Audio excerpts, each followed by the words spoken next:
Oh Okay my. then, everyone. So Roger is now going to mute everyone. Just make sure you don't unmute yourself during the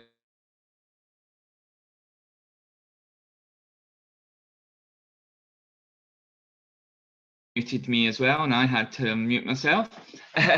So yeah, just make sure, be careful on it, because there a couple of weeks ago there was these comments were going all around the world. So there we go. At the end, I'll give you a rundown on a We couple missed of. that, Graham. You froze for a moment. Yeah, it's actually just come up and said my connection was unstable there. Yeah, at the end, I'll give you a little preview of what the next session will be, which will be mainly led by me, but Paul will have some input as well. But yeah, tonight, very interesting topic, something that a lot of people have heard about. A lot of people don't know quite what the capabilities are, and also what is actually involved in 3D printing and CAD production. I know Greg Lepp, I see you on this evening as well. I know down in Australia you're the expert amongst the Aussie scale modelers on it. And then George Kandelaikas as well has got experience. But with no further ado, we go across to Dave Tilbury, who I'm delighted to say is someone that I've wanted to sort of like bring onto the competing side for quite some time, as has John Carpenter, his clubmate. But now that Dave is retired, he's got a little bit more time. And what's very encouraging is when did some static assessments of his aircraft less than 2 weeks ago, mentioned a couple of bits, and within a week it was rectified and had been test flown as well. So he's a very skillful man. Over to you, Dave, with Okay, that intro. Can everybody hear me? Yeah. Yeah. Okay. Okay. If I share screen.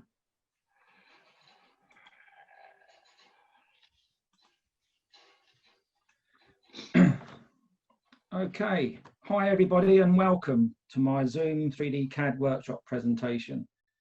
Hopefully, over the next 40 minutes or so, I can share some of my experiences with 3D CAD, 3D printing, and how I use some of the latest technology to enhance my scale models. I've been working, I've been making model aircraft ever since I was knee high. A lot of guys, mainly plastic and Rebel Airfix kits, and really only got involved with flying models in the past 25 years. The only thing I was really good at school was art. I left school with one qualification, yeah, art, but it was my art that got me my first job, having been in a local paper with one of my exhibits. I was no techno. I joined a local factory and was employed as a trainee production engineer, and spent the next 3 years in a tool room and drawing office. But my love for art was always in my mind. So having been made redundant, I left engineering and took up the road to art college, where I studied ceramics. On graduation from Bristol, I left on the Friday and started work at a design consultancy in London on the Monday. I shall run through some of these headers as I'm going through my talk in this section. Here I was employed as a design modeler. We explored all our designs through making models. The studio was split into two designing categories in tableware and sanitary ware, bathroom industry, basically. I'd spent the last year of college using plaster to make models, as it was the industry norm, but making full-size basins in plaster was a task and a half. So we were introduced to IB Styrofoam, an insulation product, or as it became known, blue foam. Around this time in the mid-80s, we also discovered new materials. One was model lab board, or chemiwood, as it became known, a material that had wooden properties, but no grain. It could be turned, milled, filed, a fantastic material, and the finish was exceptional. So the models we show here, there's a combination of the handles on the bottom right have been made with chemiwood and sprayed to make look as though they're the real product. The handles have been made from plaster.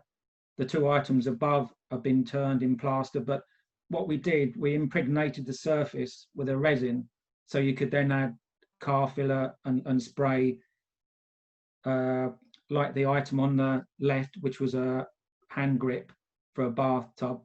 And we also made cutlery in car filler and plastics, but everything was handmade. Also at this time, I was getting involved. I was getting more involved in my model aircraft, and what was interesting to me was how these new materials could be used, as in scale parts, patterns, wings from blue foam, etc.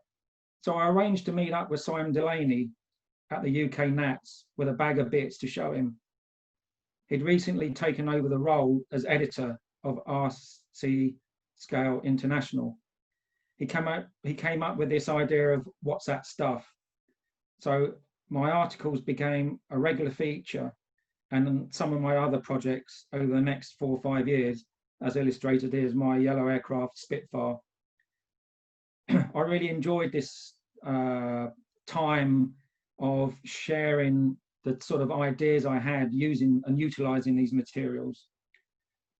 All our drawings in the studio in London had been done on rotary drawing boards and pencils and French curves, but our clients persuaded us to get involved with 2D CAD. Our first purchase was a very expensive, a massive £15,000 on AutoCAD Release 8 and Olivetti M380 PC with 1 megabyte of RAM we couldn't afford to, a black and white screen and a Calcomp pen plotter. Wow, this completely transformed the way we work. No more sending stuff off to agencies to get blueprints, etc. Everything was in-house. I took a keen interest in this new technology. This was the early 90s, and one of our clients started using 3D CAD. The software was SDRS, which was a Unix-based software used on a silicon graphics machine. I was lucky to have a personal tuition with one of their top users. It was something that didn't come easy, but after a couple of years, I was developing quite complex sculptural forms, such as wash basins and toilets. Yes, I became known as Dave the Bogman, toilets by day and planes by night. So this was one of the projects I sort of did with blue foam. It's interesting, although okay, it's not an aeroplane, but there was so much that I sort of used the ideas and modeling techniques at home transferred into my plane building, and it was very sculptural. So basically this whole full-size bathtub, which is about 1800 millimeters by 800, was wire cut, the center sections, but the rest was done by hand. So it's pretty time consuming job. It took me about 3 days to make the model, and the finishing was done with P40 sandpaper, basically double-sided tape to my fingers. That's how we finished the models off.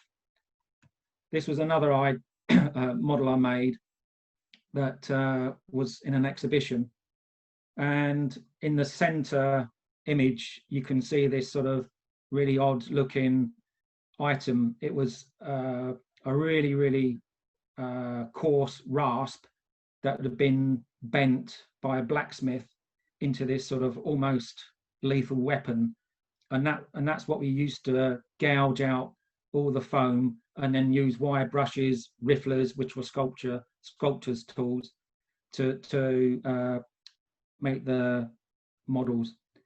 And the bottom right photograph shows the model completed, and the section in foam was under 3 mil, which was the actual section of the ceramic item in the end.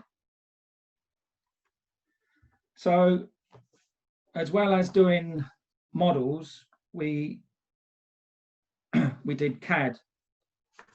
And as the years passed, I got involved with Alias and Pro Engineer, but the studio split and I went with one of the partners, and we reassessed the CAD route and found the latest Rhino 3D CAD was a great product, a lot cheaper than Pro E, and with V-Ray as the renderer offered a great package. We wanted to offer things that were impossible to make by hand in the table industry, and one way to achieve this was to make patterns on a CNC milling machine. I'm talking rims on plates with fine details. We explored different avenues and the outcome was to purchase a Roland MD40 CNC machine. I put my scale modeling hat on and got very excited with the idea of making parts using 3D CAD. The machine was too large for home, but Roland must have been thinking of me. Within a year or so, they'd introduced the smaller SRM20. Now we were talking. So this basically, this image here shows we were doing cutlery and sanitary ware items, faucets and taps. So basically the V-Ray is a rendering package. So all the items have been built in CAD, and then you apply materials to the surfaces, and then it renders, and then you get these wonderful pictures. And a lot of magazines these days, you can't tell whether the image is a real photograph or it's a CAD image. I mean, it's fantastic what some of these new CAD systems can do.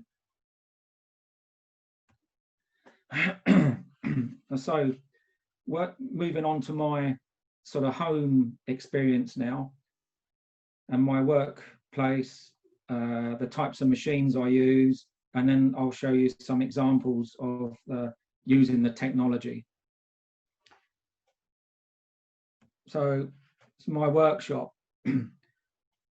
It's quite a useful workshop. It's a double garage converted. So I have one side as storage and one side as my sort of basically building side. And then I have a range of machinery that I sort of use quite a lot of the time. A bench drill, a sander, a grinder. I've got a small Boxford lathe, although it's not very accurate, but it turns and machines model lab board quite well. Then I've recently bought a small milling machine, which I use to machine some of my metal parts. And then there's always the messy corner where there's ongoing projects and bits and bobs, screws and everything else. But essentially, most of my days at the moment are involved in my sort of workshop, which is joined to the house. And then within the house, I have a separate room where I have my little Roland milling machine. I have my Zortrax M200 Plus filament printer, and a recent purchase, an HP A1 plotter. So basically all the sort of tools I sort of need.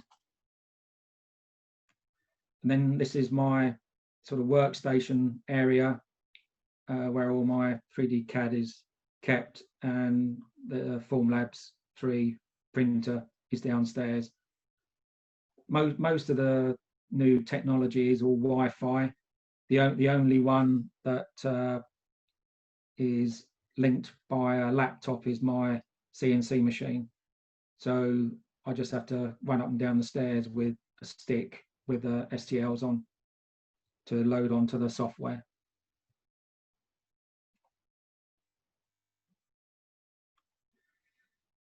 So those who aren't familiar with 3D CAD,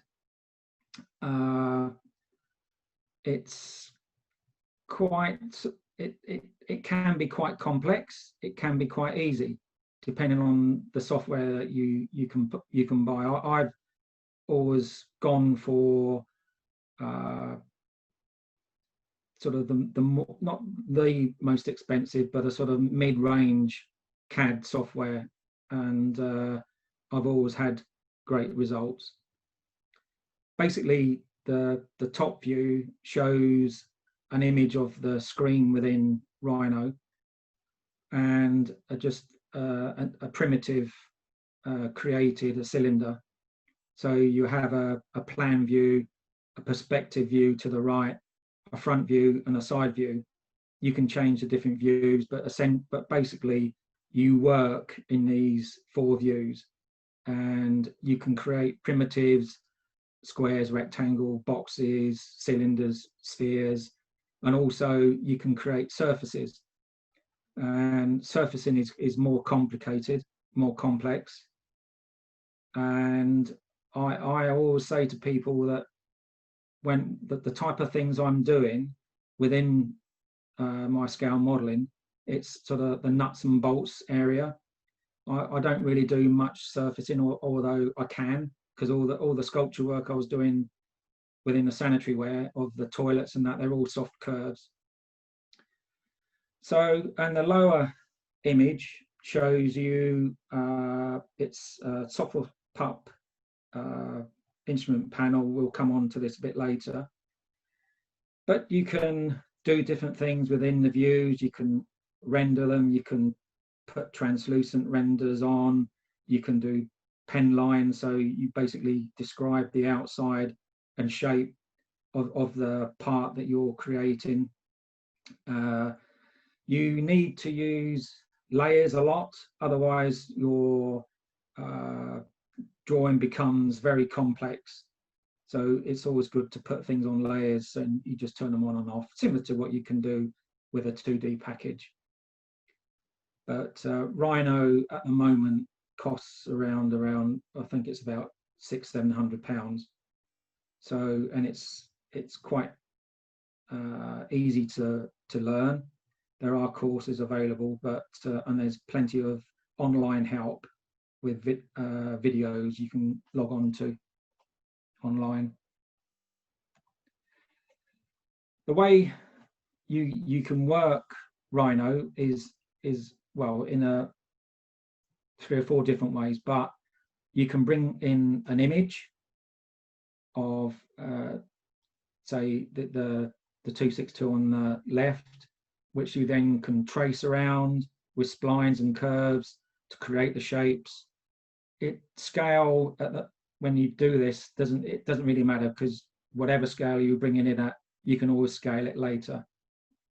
So I often use images, a photo from an exhibit that I've got perpendicular, so it's much easier to follow around, sketch around. Or you can bring in drawing files from AutoCAD, CorelDRAW, TurboCAD. So basically the line comes in like on the right hand side, with which then you can rotate it and create a solid.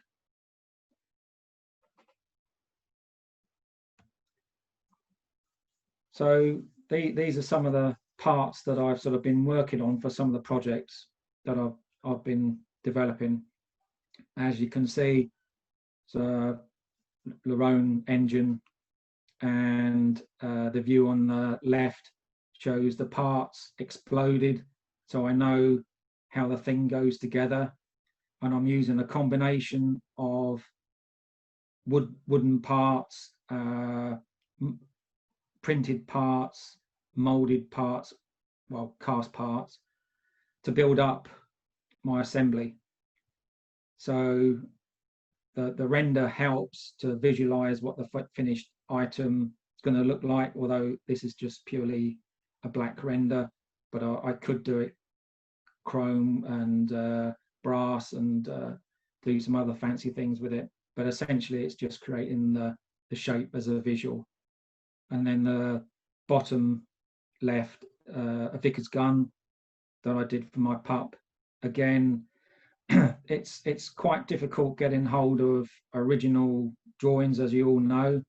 So taking a tape measure along to Shuttleworth or some of the other museums and talking to some of the guys and just jotting down a few dimensions.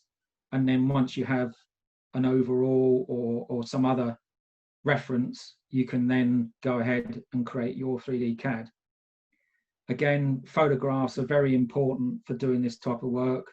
The ammo chute, well, the intake, sorry, was quite complicated, and it took a while to create the 3D CAD. Something like the Vickers gun, if I was working on full time, probably would take me maybe a week to create. The engine, probably similar time, because you try things, you look at things. I was sort of printing things out to make sure that everything was to scale, and yeah, so it can be quite complicated, or it can be quite easy, depending on what the subject is. So again, some examples. These are other items that I've sort of been developing for some of my projects. Here we're using V-Ray to create the sort of materials, so it's looking a much closer facsimile of the real thing. And again, it's very complicated when you start sort of getting down to the smaller sort of text items and fonts. And what I found is that a lot of the fonts you just can't get, so you have to create them. Again, you can trace around a photograph or an image, what you've sort of collated to create the sort of 3D CAD font. The item, the instrument panel, you can't really see, but the airspeed indicator bezel it's got some really fine sort of detail on the sort of edge. It's almost like a knurling. But all these types of things, since having my 3D printers, I've found that a lot of them I can print. So the amount of detail I'm adding to my 3D CAD is very detailed, and I can share with you some of the results later. All the instruments dials, I couldn't get really good photographs, so I just created them in Rhino by creating the sort of 2D lines and then rendering the white as white and the black as black, and then you've got a dial.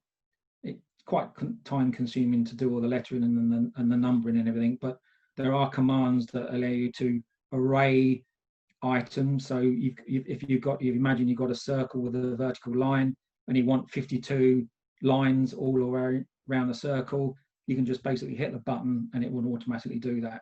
So it can be quite quick, but quite sort of some of these are quite time consuming. Again, it's getting the proportions and the details from the actual items, which is always a problem, going, struggling at museums to take photographs and whatnot.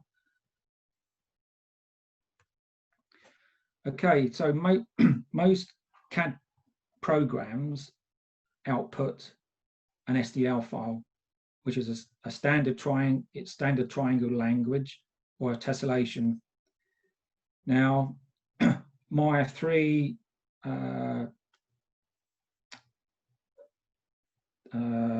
machines that I have all use STL files. So basically here we have, on the top left-hand corner, is a wheel hub that I've created as a 3D model, and then I've exported that as a mesh STL on the top right. And as you can see, where the sort of finer the radiuses and the finer details on the wheel hub, it's created a lot more little triangles, whereas the flatter areas, the triangles are much bigger, because it doesn't need to be so the sort of values don't have to be as complex as what they are when you're trying to create the radiuses or text. And the bottom two images just show the hub rendered and the hub rendered as a STL file, just to try and sort of illustrate that.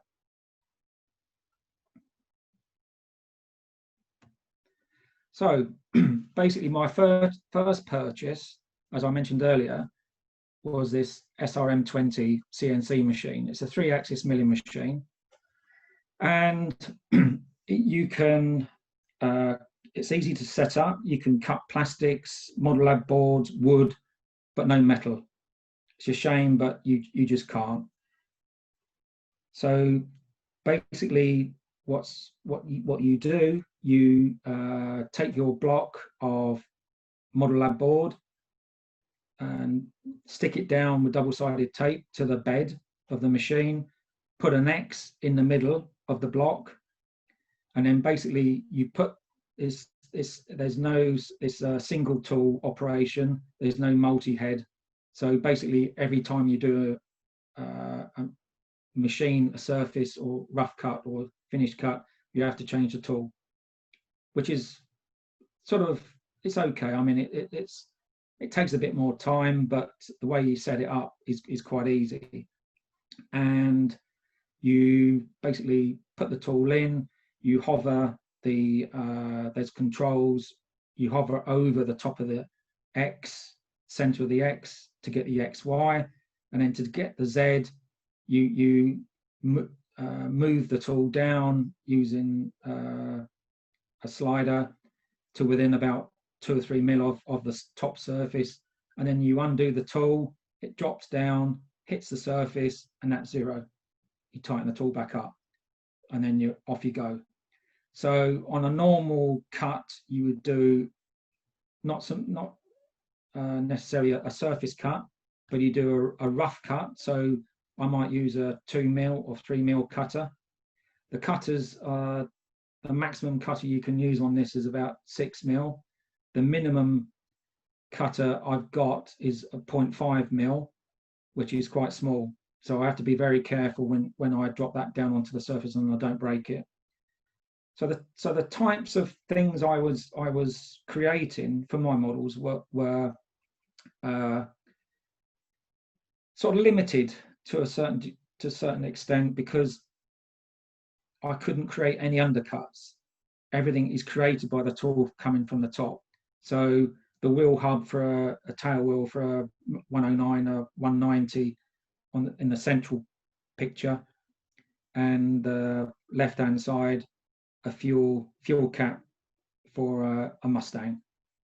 So each part was made separately, and then I made a silicon mold and then fast cast resin in to create the parts.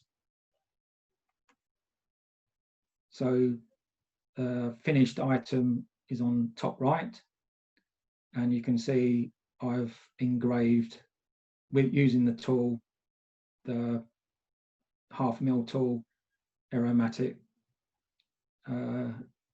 PSI, 10 PSI. So also the chemi woods we use, you can get them in about 7 or 8 different grades. So depending on which grade you use will determine what surface you get. So, and I'm always thinking about, I'm trying to create the surface to replicate the full size. So because the fuel cap was cast, it would have had a sort of rough surface. So the model lab board I was using was a much lighter version, which has more of a granular finish. So once I'd cast that in rubber and created my parts, you can see the sort of texture on the surface. Whereas top left, again, I could have probably used the roughest Model Lab board, but I used a much smoother one, and it's a Spitfire fuel cap. And the bottom left is part of a Spandar machine gun for a Fokker D7 that I built, and then the engine, the dummy engine to the right. So all these parts were machined as patterns, and then silicon molds made and resin cast parts made to make the final item. And then it's just a case of painting and finishing off. But the actual parts themselves are pretty good. The finish is pretty good. So then we're moving on to our M200 Plus filament printer. Now this is completely different technology. So basically, it's squirting very hot plastic in rings and coils, and basically building up parts.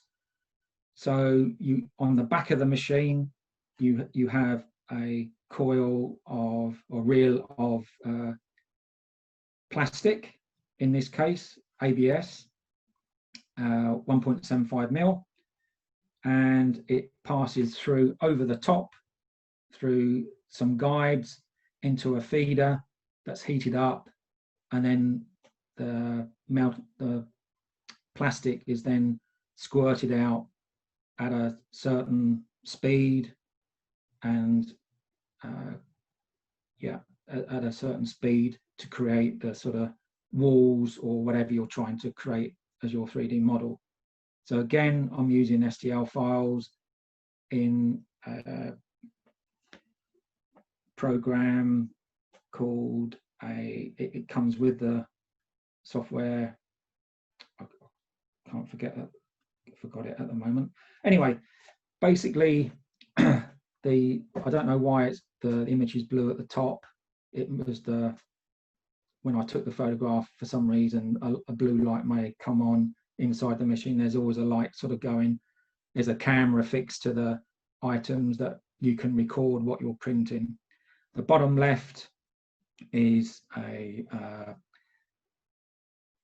blister for a Spitfire that I did, and the thickness of the materials is about 1 millimeter. So you can create quite large, light objects, and also it's not flat. It follows the surface curvature of the Spitfire wing. So basically, you just when the print's finished, you break it off, you pull any swarf away. But the only downside with this type of printing is the surface quality. It can be quite good depending on how slow the print goes and what but basically it's building up layers, and you can see the layers, and a bit of work is required to get a decent sort of finish. It's not tight, it's not huge amounts of work.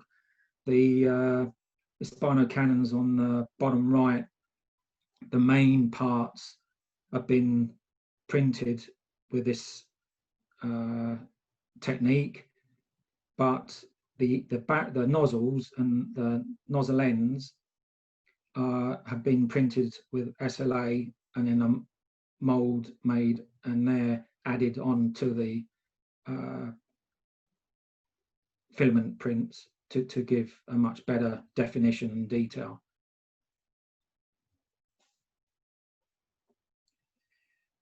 So large items can be, although the bed size is quite small, you can create larger items by literally gluing parts together, and Sino works quite well with this sort of type of thing. So I have done some other bigger items, and yeah, it works quite well. Cost of this type of printer is about £1,800.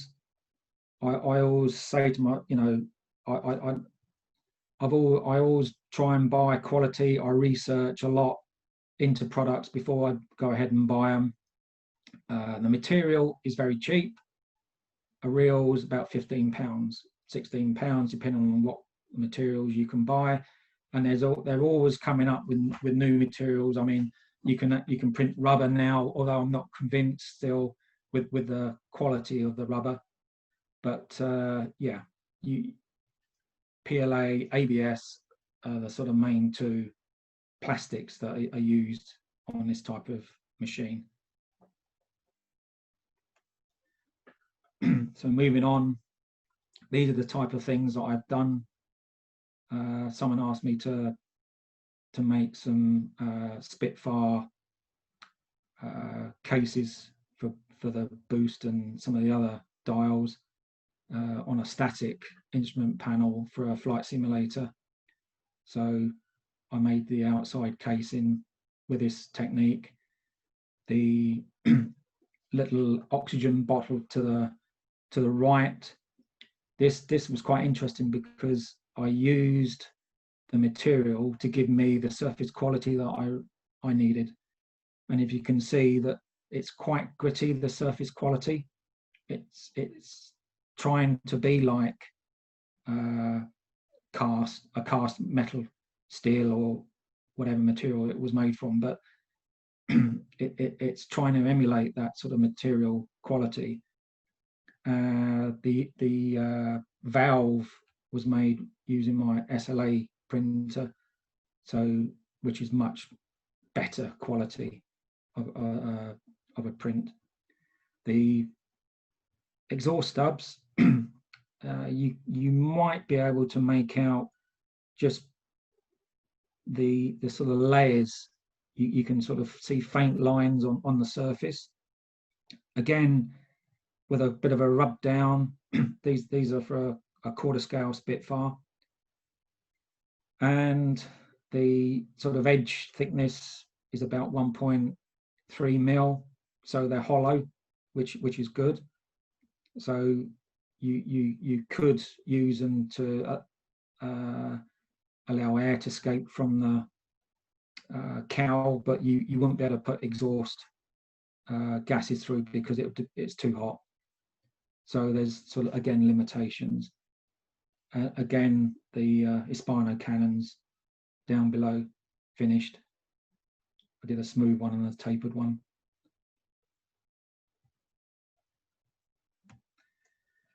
So now we move on to my recent purchase, which was a Forms 3, which is a SLA printer. Now this technology sort of takes a little while to sort of get your head around. But saying that, it's a fantastic printer, exceptional quality. I mean, the prints have amazed me on some occasions. The surface quality is superb. You can apply primer straight to it. The detail is endless. I've been doing text on some of my items down to about 0.4 of a mil high. To me, it's the best SLA printer on the market. It follows the successful Formlabs 2, where they're just literally sold thousands, tens of thousands all over the world. The difference between this one and the two is the tray is flexible. So it's a low force printer, whereas the Form 2, the tray had a much harder base, and it created some problems sometimes depending on the print. It uses a laser, and a laser hardens the resin, which is liquid, and you have a tray within the printer that is always filled with resin, and then you have a tank on the back.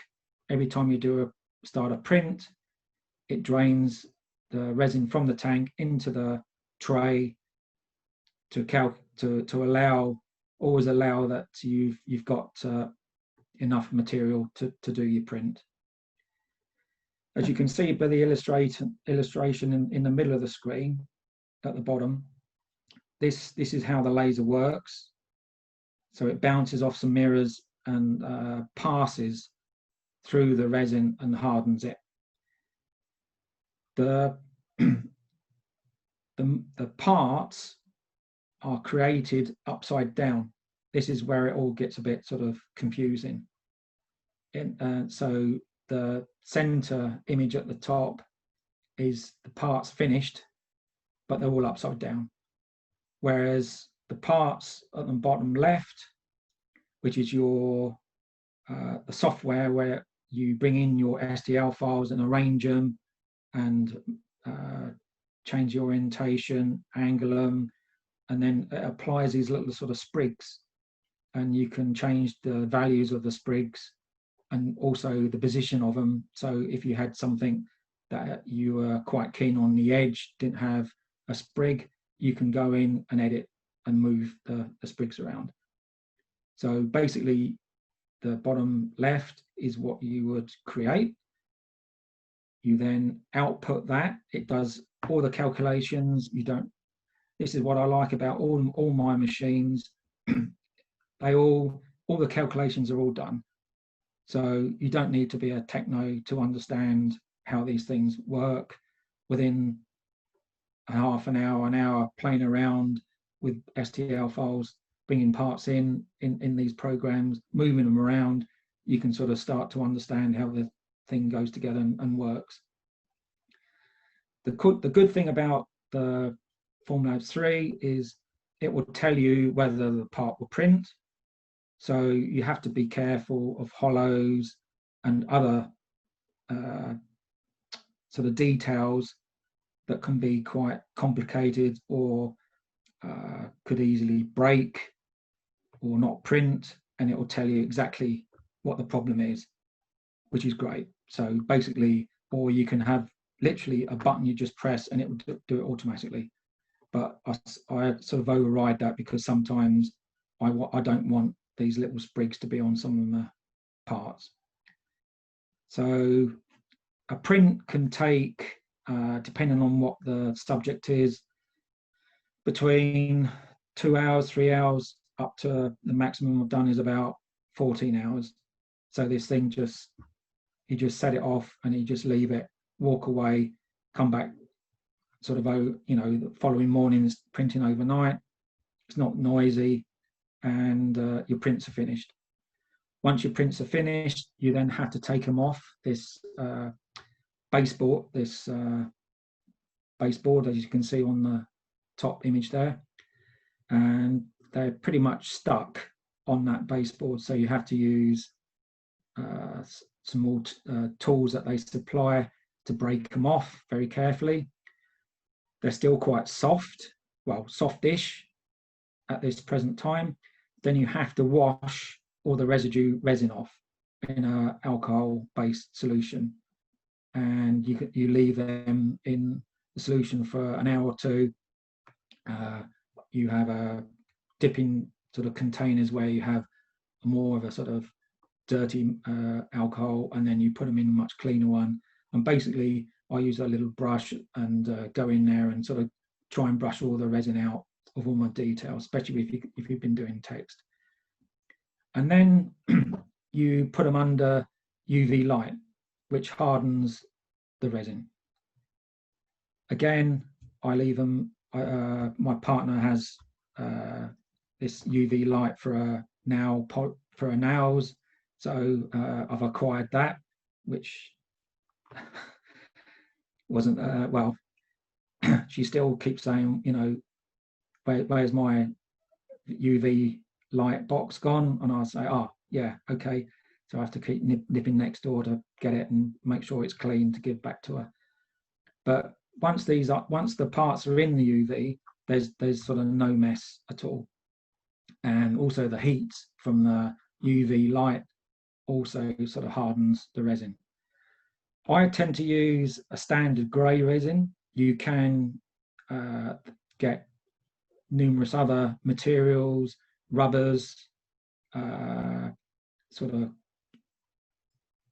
lost wax sort of materials. A lot of jewelers use this sort of technique for doing rings and other items.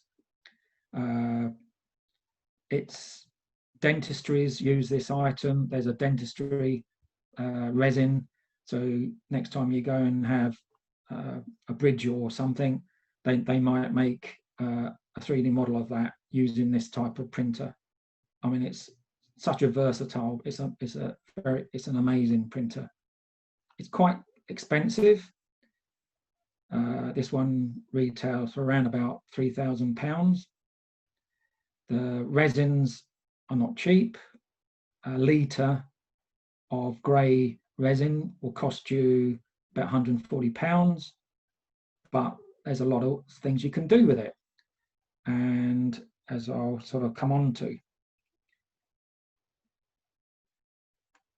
So how I'm using this printer is basically to create patterns.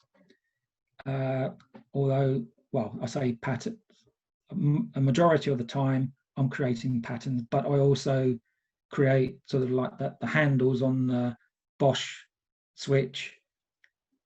That is just purely a printed part.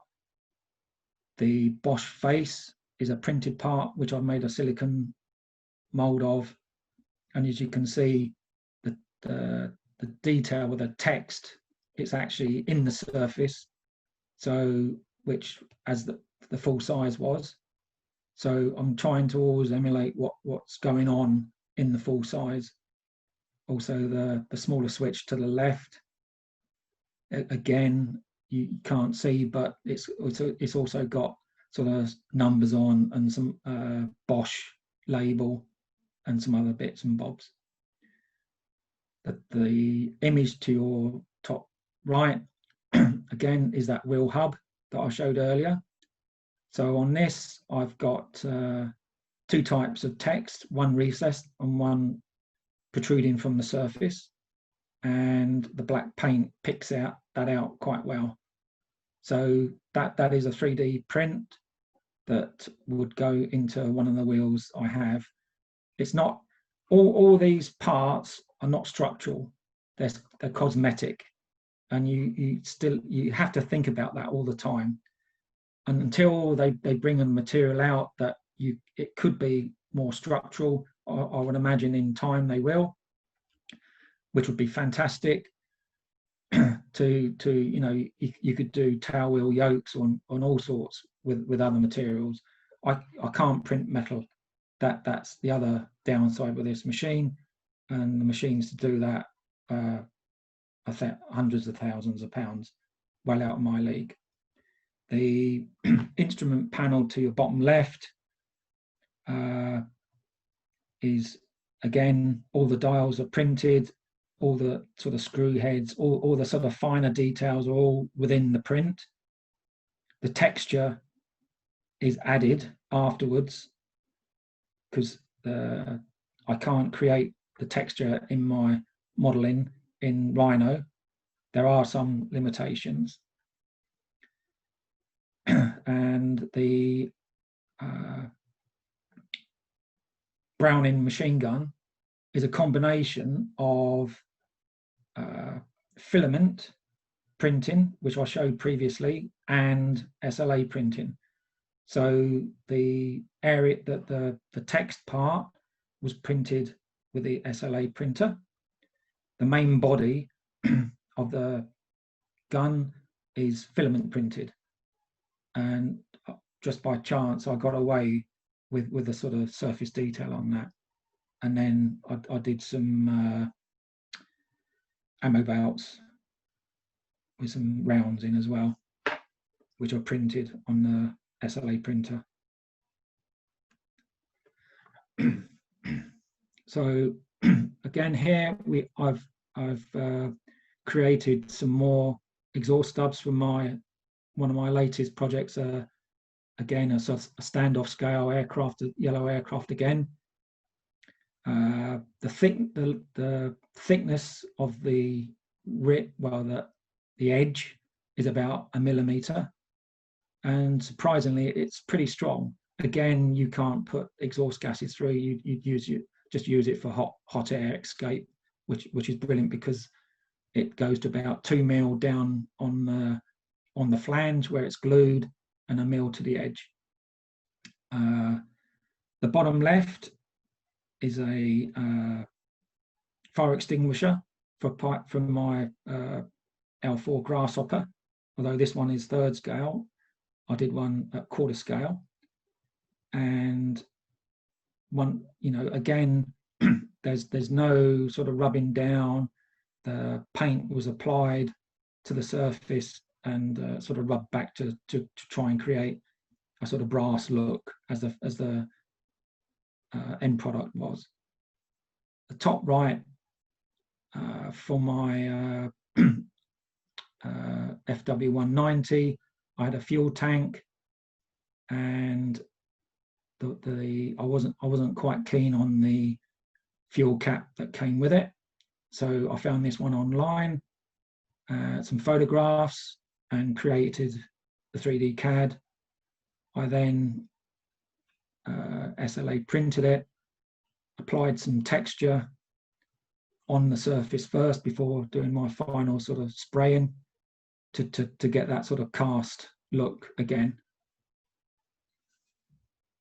I'm always sort of interested what's below the surface of anything I do, because it's always, I was talking to Graham the other week about where people apply paint, silver paint, to their aircraft after they'd sort of finished it, and that looked to me that's dreadful. The full size is not like that. People don't go on the full size with a paintbrush and paint silver paint on. It's chips. You're chipping away the top surface to reveal the underside surface. So the underside surface is just probably more important than what the top surface is, depending on how you work it and weather it. So just quickly to sort of run through a couple of projects that I sort of did on. This was for my L4. I was struggling to find decent drawings of the Continental 65 engine. So good old eBay, went on there and found in America someone selling some rocker covers. So I thought, right, okay, there's nothing better in actually having the full size. So I purchased them. 2 or 3 weeks later, got a package and ended up with this Continental rocker cover. So now my dummy engine, I could do all the scale details and measurements just from this rocker cover. So I created the 3D CAD, as you can see, bottom left rendered, and bottom right with rendered in V-Ray. And again, struggling with the font. You basically can't get that Continental font, so I had to create it using 3D CAD methods, which is not difficult, but it's a sort of learning process. So basically, I'd created my 3D CAD model, outputted to my CNC machine this time. This was done some years ago. And the other problem I had was that the tool heights, again, you're limited to what depth you can do. And I could create the main housing with one tool, but the name I couldn't create with any of my the tools I was using. So I had to buy this 0.5 millimeter tool. So then what I had to do, I had to drop it in. That had to be an insert. So if you look on the bottom left, you can see there's a line around the name. So that was an insert dropped in afterwards. So if I was doing it now, I would just create that same piece on my SLA machine and that text would come out fantastic. So you sort of technology is moving on, and I'm, you know, sort of, I could go back and create the sort of rocker covers. So then once I had the rocker cover, I could then calculate the other parts and create the dummy engine on my grasshopper, quarter scale grasshopper. So inside there is a little, it was a laser 100 and now it's a laser 150 after last week's competition. So basically, sort of, again, on the engine, I'm using machine parts that I've made molds from. The exhausts are made in 2 halves and all joined, and the weld lines are applied with sort of white glues and all sorts, and then just painted up to replicate the full size. Then about 3 years ago, I was lucky to get hold of a Sopwith pup, and it was made by the late Mike Goldby, who had entered it in the World Championships, I believe, in 2003 or 4 in Poland. And as you can see from the image on the left, it hadn't fared well.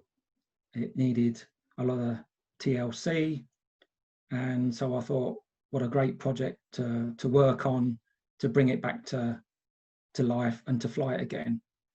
So I stripped all the engine out, used my 3D CAD to create all the parts, to create the static engine. I'd used the SLA materials to do the crankcase on the bottom sort of central image, and then again used SLA parts to create a mold, to create the cylinders, and then also the other little parts were created sort of the same way.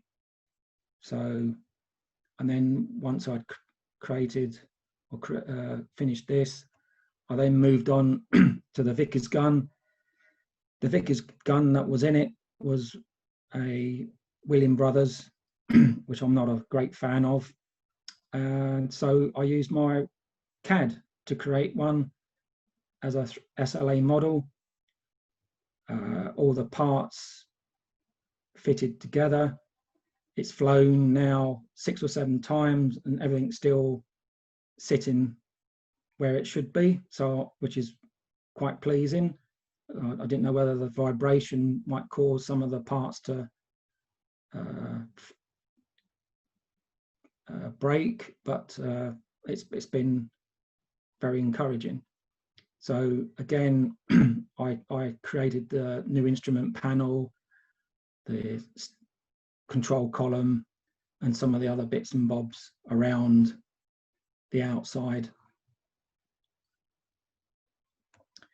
And then to finish off, I sort of got some information on the Rotherham pump and created a 3D SLA print, painted it, weathered it, put the small propeller on and fixed it to the strut. And again, it's after 6 or 7 flights, it's still sitting there, which again I'm quite pleased about. I'm quite a regular visitor to Shuttleworth, so some of my future projects I'm sure will take into some, you know, consideration a lot of these sort of elements, and some of the aircraft there, probably an SE5A looking sort of coming my way, I think at some point, which would be a fantastic project to work on. It's got a lot of detail. A lot of these bits would enhance the final scale visual, which it's just the way I sort of work, really. It's a bit of both. I still make things by hand. I use technology. I'm never going to rely on solely on technology. I'll always be sort of making things by hand as well. So there we go, the end. And if I'll stop sharing, and there we go. So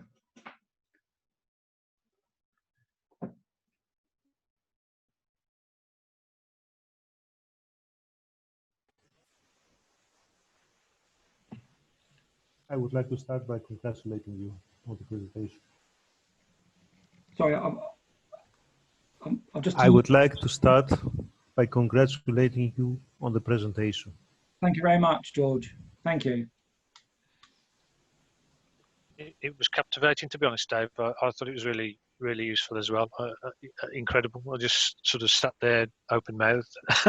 So at the the skill involved, it's fantastic. I mean, it's You've sort of raised the interesting. bar in modelling. Well, it's interesting because I wanted to get my background across, because basically I'm not a techno person, yeah. But over the years, I've sort of been probably in the right place at the right time to sort of gain experience, you know, and learn all these things. But essentially, my hands-on modelling it's still a great part of me, you know, and I love, you know, getting a piece of balsa wood and carving it and making things. It's always been there, you know. It's probably, yeah, just I enjoy making things.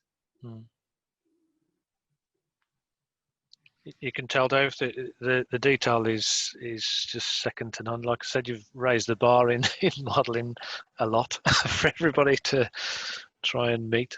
It's brilliant. I mean, someone did say to me once, it's a bit like, you know, you've got a flying model and you've stuck a lot of Airfix bits on it. Well, yeah, I don't think that's the case. It adds realism to it, doesn't it? You know, it makes it come alive, really. So, well, and because it's all cosmetic, it's not structural. Yeah, it's parts that you know that are quite, you know, literally very, very difficult to make by hand. But with experience and the right types of machinery, you can create those. Yeah, and that's the way I sort of now sort of think and look at things. You know, whenever I go to a museum, okay, you know, I look at the aircraft, but I'm more aware of the detail. And I again, I think my art background taught me that, to look at things in a different way. You know, you know, sometimes when you look at things, it's more important to look at negative space rather than positive. And then you can understand the lines of things sometimes better. what do you mean by positive space and negative space, Dave? Well, you take an aircraft, yeah. The positive space is the actual physical aircraft. The negative space is the sky behind it. But if you look at the sky, that will also give you a line. Yeah, and sometimes that can be much easier to look at. You know, when I was in London doing the design, you know, it's amazing what your eye can see. You know, and we all just say, you know, we've got like a keen eye, where you could look at something, a shape, a form, and say, well, that's not quite right. And it's the same, you know, with these guys judging their aircraft. You know, they're looking at it and they're trying to look at the lines, you know. And sometimes if you had maybe a white background against your model, you might see the line a lot better, because you're looking at the negative space as opposed to the positive space. Right.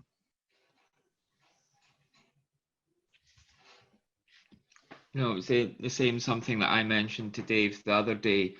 I mean, you can see skills in like the depth of finish and everything that he's able to create. Well, the basic part that comes out of the machine, if I got one, it wouldn't look anything like what Dave's managed to produce. So not at all.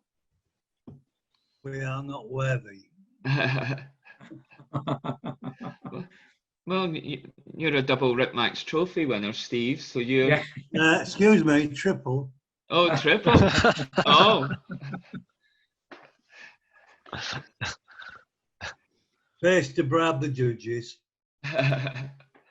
Dave, you were saying that you're a regular visitor to Shuttleworth and that with the tape measure and stuff like that, but you can't measure absolutely everything. So I guess there's a lot of interpretation to what your photographs, and you've got a basic dimension. So you kind of fill the rest in with your artistic, not artistic license, but artistic knowledge, I suppose, and keen eye for what it looks like. Yeah. Radiuses and stuff like that. It's again, you know, I keep referring back to my sort of design background, but it's having an eye for form, because, you know, at art college they one of the first things they taught me was to look at something and take all the color, all the texture off it, so you're just purely looking at it as a form. Yeah. So when you do that, the whole thing becomes quite sort of simple, and once you understand the form, then you can apply all the other bits and bobs. So when I go to Shuttleworth and see something in a display cabinet, I automatically take all the surface textures, the color, all of it off. So I just purely see the form. So you're sort of seeing it in like a grey image, if you like, almost. Yeah. And then once you understand the form, then you can apply all the detail and everything to it afterwards. But sometimes, you know, it's quite difficult holding the tape measure up against a glass window, trying to judge, you know, and you sort of you'll take hundreds of photographs to come away, and there's just that one photograph you haven't got, which was the, you know, view looking from the top down onto something, but it's quite amazing sometimes when you see things in photographs and you think the shape, say, circular, you go and see it in a museum and it's oval, because the perspective in the photograph distorts. Yeah, exactly. So, you know, I honestly think if I could, you know, be let loose with a tape measure over an SE5A, you know, I'd you know, that would be my holiday, that would. But I doubt whether I can do that. But anyway, have a word with Andy. Yeah. Greg Lepp, are you still on?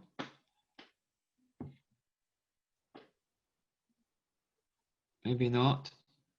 And Dave, do you have to pay any licenses for the software that you've got? No. No. You pay one fee and then you own it. Just a purchase fee. Yeah. And V-Ray you have to buy it as well. So, and I bought all my software. So, I mean, you can download sort of free softwares off the internet, and you can do sort of basic things with them, but it's not a true sort of CAD program. Yeah. Do you need V-Ray, or can you get away with using just Rhino? Yeah, Rhino we a renderer within it, but it's because we were at my last company. We were trying to create sort of realism in visuals, and the only way to do that is to have a true renderer. Yeah. So that's why we bought V-Ray, and the V-Ray works really well with. I mean, there's numerous other sort of renderers that you can buy, but V-Ray again is a sort of mid sort of priced option, and it works fantastic. All right, thanks. Okay. Do you, Dave? Yes. Question regarding Rhino versus other software packages out there. I've used both. I'm a CAD user and a Rhino Oh, right. user as Okay. well. Yeah. My engineering brain side sort of goes more towards CAD as kind of quite a serious high-end CAD sort of CAD package. Rhino to me was sort of it's easier to be more creative in Rhino. Yes. Would you agree with that? Yeah. That comment. Yeah. I mean, so particularly for. Sorry. So like for creating what you're creating, I mean, and I love what you're doing, and it's sort of really cool. That's easier in Rhino in my eyes. Would you agree with that? Yeah. Yeah. I mean, you can do complex things within Rhino. I mean, it's not, you know, if you start getting into sort of A1 surfacing and all sorts of stuff like that, then Rhino's not the tool. You know, you need Alias or some of the other complex surface modelers. But I mean, I used Pro-E for quite a long time, and Pro-E's quite forgiving, you know, with surfacing and all sorts. But Rhino, it all come down to price, really. And it's quite intuitive as well. It's quite easy to understand and to learn, Rhino. Yeah. And you can, you know, like all packages, you can cheat some bits, you know, as long as your surfaces are all joined. There are ways, and you know, you can, as you probably know, you know, patch up surfaces and all sorts. But I didn't really want to get sort of talking into, you know, the more sort of 3D CAD side of things today. I wanted to sort of do an overview, but as far as Rhino goes, it's a fantastic sort of package, really. No, I agree with you. I absolutely agree. The question, if you let me, with what I do, I mean, I've started to use 3D modeling a lot more and 3D printing in producing, you know, my latest projects. But I've been using 3D scanning, and I just wondered whether you've been dabbling with that as well. At all? No, it's something I've never entertained, really. I don't know why, but I think it could be that, again, it's very difficult, you know, to if I could go to a museum and say, oh, can I, you know, can you borrow me a reflector gun, you know, gun sight or something to take home to digitize, you know, they're probably going to say no. So again, it's quite sort of difficult to get the sort of information on parts. So yeah. I mean, I've been quite fortunate. A couple of parts I've scanned, I've actually been allowed access into the museums, and they've kind of let me take my portable scanner with me, which has been quite nice. Yeah, that's great. Yeah, but what I will say, there was, for every sort of hour at the museum, so to speak, there's probably about 4 or 5 patching up what you've got when you get home. Yeah, yeah. It's quite frustrating in a way, but it's interesting to hear your viewpoint on that. Yeah, I mean, I don't know. I mean, at some point, again, you know, I probably could look at scanners.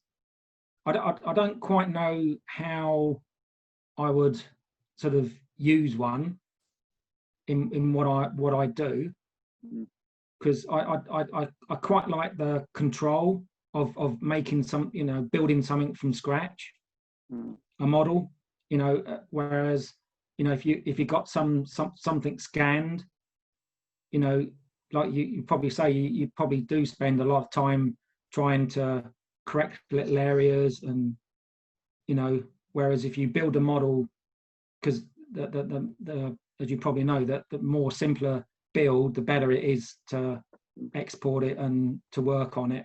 As you know, that's just my knowledge, really.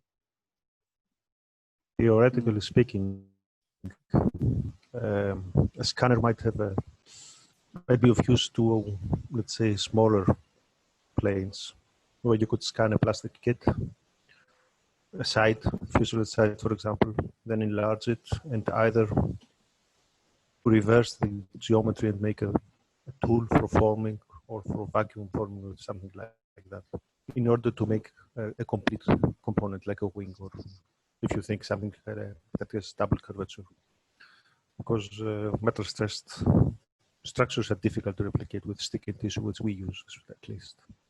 Okay. I mean, you know, there's probably 4 or 5 software, you know, CAD softwares out there that are sort of market leaders, and you know, different industries tend to home in on one in particular that they sort of works well for them. And I mean, Ideal Standard bathroom industry, which was the client I worked for, and they all used Pro Engineer because they could use a part of, well, an element within Pro Engineer to create their models.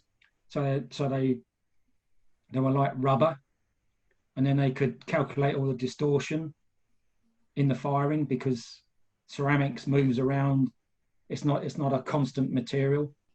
Whereas, you know, if you were sort of doing racing cars or something like that, you might use Alias for doing surfacing. Automotive industry, you know, and CAD they use within the motor industry. So just quickly, Borges Sebring, do you realise that you're sharing your screen? I can take it in Norwegian because then he understands. Yeah, there you go. Thanks, Paul. Børje, du må åpne Zoom, og så må du trykke på knappen som det står Stop Shared Screening. Du var nede på det i stad, helt du åpner Zoom nede, litt lenger ned med pila di. Den blå, trykk på den blå. There we go. Okej, där var den igång. Jag hittade inte vad fan det var den där knappen, men nu hittade du det. Men tack för det, tackar. Yeah. Well, that was a little Norwegian and sweet.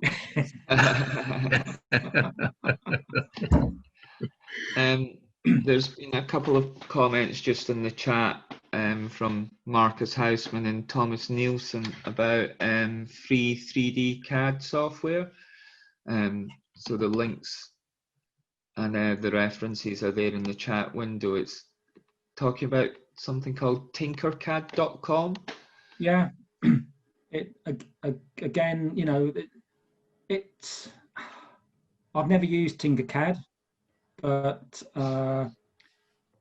all these different CAD packages will give you a solution, but it's how far you want to go with a CAD package. You know, Pro-E was an excellent CAD package. Fusion is another great. And also the way you interact your 2D work with the 3D CAD packages is important as well. So with AutoCAD, which I use, you can take things straight into Rhino. You can use the lines, you can use the curves, you can create, you know, parts right from your AutoCAD drawings, which is fantastic. Whereas some of the other CAD packages, you might create some problems. But I mean, the interface these days is so much better than what it was when I first started.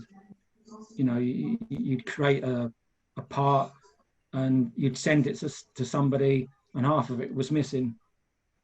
You know, it's just, that type of thing is so much better these days. Can I ask a quick question about the fire extinguisher for your cover and the little fuel tank? Were they hollow? Yeah. They were. Yeah.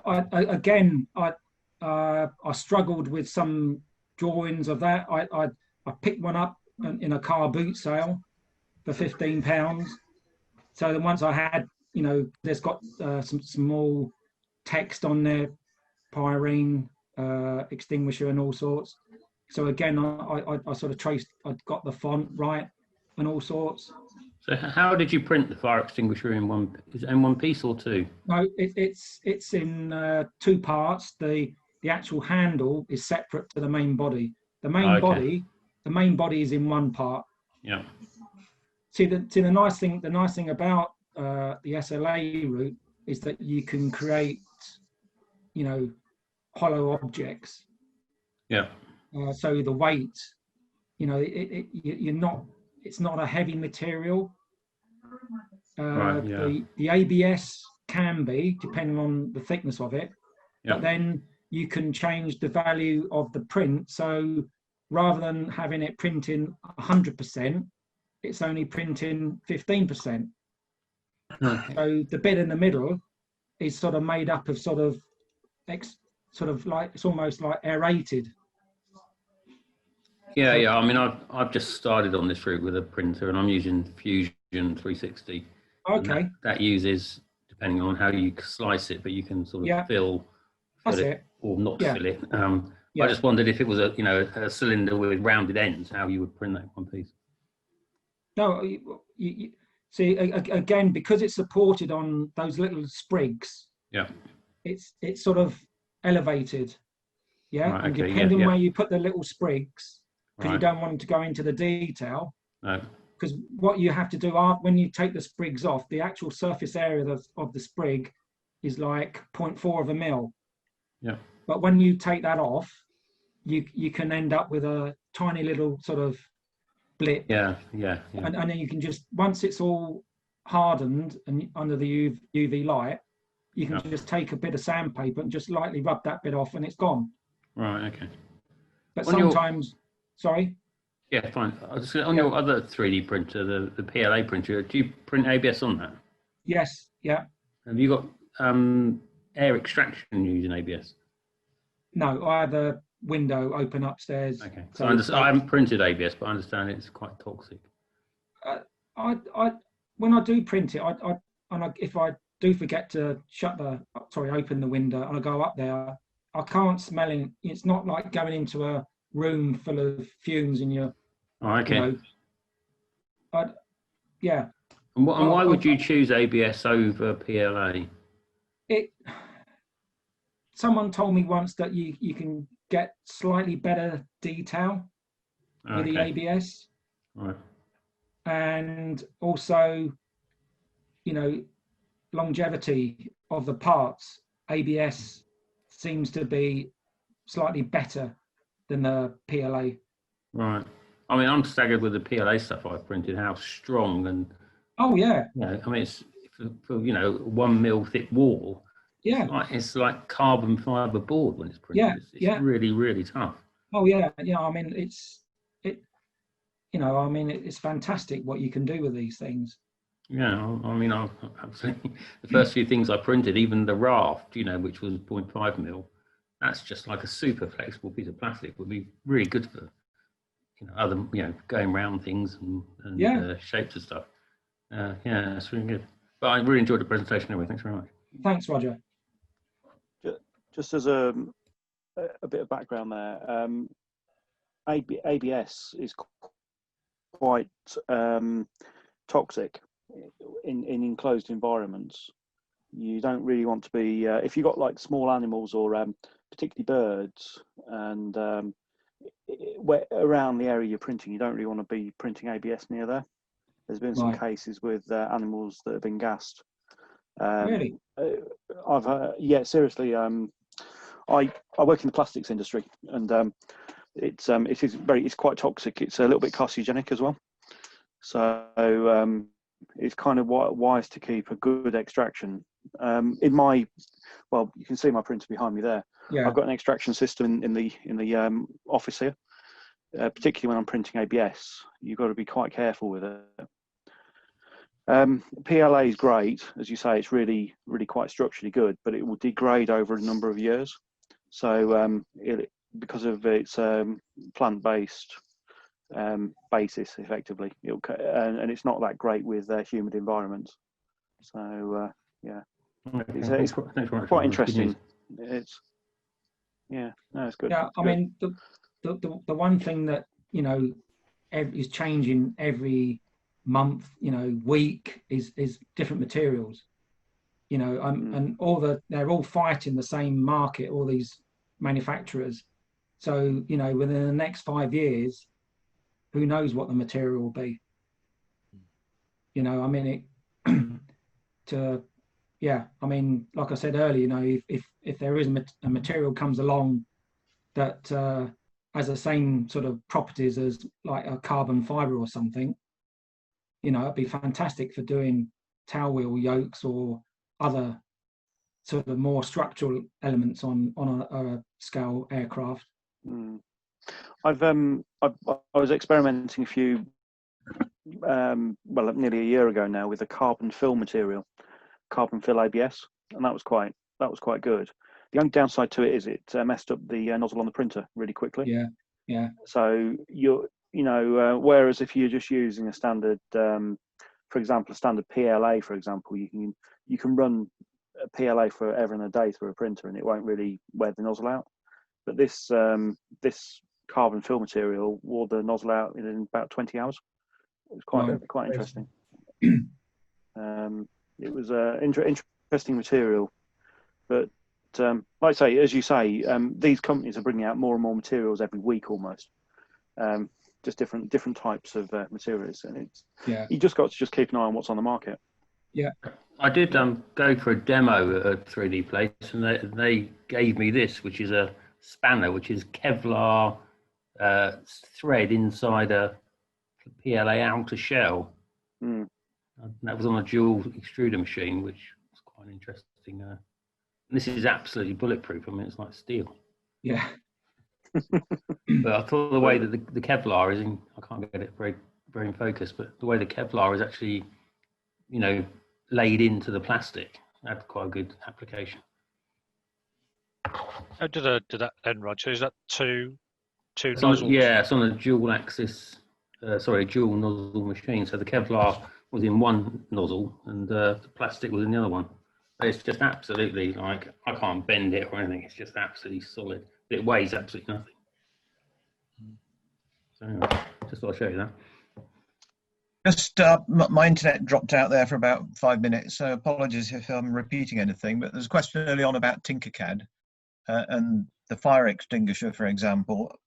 If, like me, you're daunted every time you try and use a 3D or a CAD program because of the language and having to learn the process and everything, Tinkercad is very simple and it works on an additive basis. So it's already got things like spheres and cylinders and so on in it. And all you would do to make that fire extinguisher is drag in 2 spheres and a cylinder, add them together, and bind them together just into one unit, and you've got your fire extinguisher shape. And it works pretty well, really. Although it does have limitations. I used it to make a replacement spinner for a foamy Mustang, and the parabolic shape is limited on the getting a pure circle out of it, so you end up with about about a 24-sided circle, which you don't notice in that sort of scale. But if you're daunted by the prospect of trying to learn a 3D program, then it is useful. I mean, I look, Rhino, if you ever get a chance, any of you guys, you probably can do basic sort of modeling within sort of, well, 2-3 weeks. You can do sort of primitive work. The problem is when you're of a certain age, unless you're using these things regularly, you go back to it after a couple of months to make something, and you've got to start from scratch again. Yeah, I know. I think what you said, Dave, about the integration of other packages is quite good. I use Adobe Illustrator quite a lot. Yeah. I do lots and lots of vector stuff in there, and then whack it into Fusion 360 and just extrude it, and particularly with text and stuff, and that's really easy to do. Yeah, I mean, Rhino has the ability you can draw from scratch, so you can do what you do in AutoCAD exactly the same way, but sometimes what you tend to find is you get used to a package. Yeah, just like you were saying with that continental text on that thing, I just made that in Illustrator as a vector file and just bunged it in on top of the thing and extruded it out. So yeah. If Rhino does that, that's the same thing anyway. Yeah. I used AutoCAD for years in my job, and I also got a copy of Rhino, and I must admit, I quite often use AutoCAD for the basic stuff because having used it in a 2D situation for years, it's easier to just draw it in there, copy it into Rhino, and then rotate or whatever is necessary. Yeah. And I find Yeah. that they are both good packages and they do work together well. Yeah, they do. You said that, or you showed us a picture of the crankcase of the rotary engine for the pump, and you said it was SLA printed. Was that correct? Did I get it correctly? Sorry, George. The pump crankcase. Oh yes, yeah. You said it was SLA printed. Yes. What size does the part have, and what is the envelope of the SLA bed? What the maximum you can print? Yes. I did have it on my slide. Sorry, let me just. I'll go on my other machine. It's just limited by the size of the bed, isn't it? Yes, Yeah. the bed size is the question. Yeah. Because it seemed like a large part to me. It's quarter scale. So the bed size on the is 145 square by 185 high. Okay. And the other thing I didn't really sort of talk about was it prints in microns. So the lower the smaller the value, the more detail. So it's weird because you'd think if it was printing at 300 microns, it would be finer detail, but it's actually 25 micron is finer detail. So all my prints, I print at 25 microns, which is a much finer detail. Yes, I have seen small figures, let's say 1/72 scale printed for war gamers, and they're amazing. Absolutely no lines to be seen from the various layers. No. Thank you. Thank you. Okay, there's various comments in the chat window. Dave, I'm not sure if you're seeing them just as people having to go, but Gwyn Avenel from New Zealand learned a lot, and as he uses a lot of CAD stuff, that shows how well you did.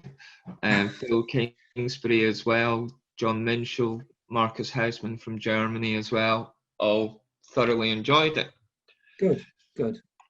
It's certainly, from my perspective, it's a whole other world with like the possibilities and but also I didn't really comprehend how the materials and everything made such a difference. So no, thank you very much, Dave.